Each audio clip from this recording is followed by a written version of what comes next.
Hi friends, Telangana రాష్ట్ర ప్రజలందరికీ ఆదుర్పే శుభవార్త. కొత్త ఆసరా చేత పెన్షన్లు పెంపు జరుగుతుందా లేదా అనేసి చాలామంది అయితే అడగడం జరుగుతుంది. స్కిప్ చేయకుండా అయితే వీడియో అయితే చూడండి. అలాగే కొత్తగా పెన్షన్లు వచ్చే వరకు కూడా వస్తున్నాయా లేదా, అలాగే కట్టైన పెన్షన్లు కూడా వస్తాయా లేవా అని కూడా అడగడం జరుగుతుంది.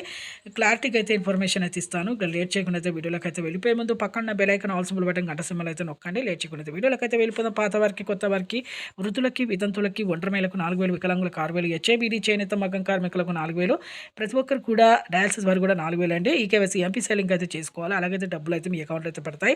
ఒక నెల, 2 నెలల డబ్బులు కూడా మీరు ఏ నెల ఆ నెల డబ్బులు అయితే తీసుకోవాలి. రెండో నెల, మూడో నెల అయితే మాత్రం రద్దు చేస్తున్నారు. అలాగే ఇక ప్రభుత్వ ఉద్యోగం చేసే పిల్లల తల్లిదండ్రులకు రద్దు చేస్తున్నారు. అలాగే 3 ఎకరాల పంట పొలం ఉన్న, 7 ఎకరాల బీడు భూమి ఉన్న, అలాగే ఇక 4 వీలర్, డబుల్ పెన్షన్స్ ఇలా తీసుకున్న వారికి కూడా కారు ఉన్నా కూడా మీరు అందరికి కూడా రద్దు చేస్తున్నారండి. ఇక అలాగే ఇప్పుడు వెరిఫికేషన్ అయితే చేయడం వల్ల లేట్ అయింది. అలాగే ఆర్థిక ఇబ్బందుల వల్ల కూడా లేట్ అయింది అని చెప్పడం జరిగింది.